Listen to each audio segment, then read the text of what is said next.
বিভিন্ন দাবিতে রাজধানীর সোহরাওয়ার্দী উদ্যানে মহাসমাবেশ করছে হেফাজতে ইসলাম। সেখানে আছেন এনামুল কবির রূপম। সরাসরি যাচ্ছি তার কাছে। রূপম, মহাসমাবেশের খবর আমাদের জানান।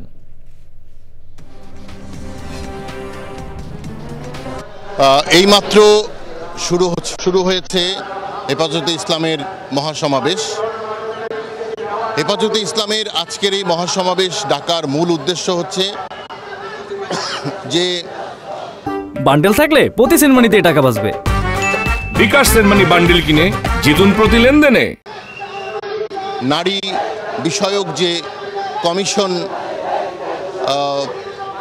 হয়েছে, এই কমিশন ইসলাম বিরোধী মতামত দিচ্ছে এবং এই মতামতের বিরুদ্ধে ওই নারী বিষয়ক কমিশন বাতিলের দাবিতে এবং হেফাজতে ইসলামের বিভিন্ন নেতাকর্মীদের বিরুদ্ধে যে মামলা, সেই মামলা প্রত্যাহারের দাবিতেই এই মহাসমাবেশ।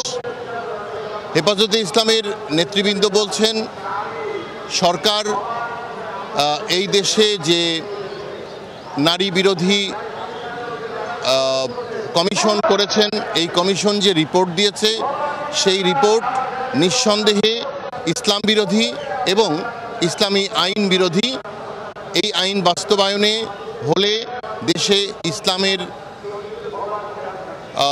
ইসলামপন্থীরা ক্ষতিগ্রস্ত হবেন এবং তাদের বিরুদ্ধে যে মামলা হয়েছে এগুলো প্রত্যাহার করতে হবে। এইমাত্র মহাসমাবেশ শুরু হয়েছে। সমাবেশে হেফাজতে ইসলামের মহাসচিব উপস্থিত আছেন, এখনও আমির এসে পৌঁছাননি। আশা করছেন যে কিছুক্ষণের মধ্যেই হেফাজতে ইসলামের আমির এখানে এসে পৌঁছাবেন।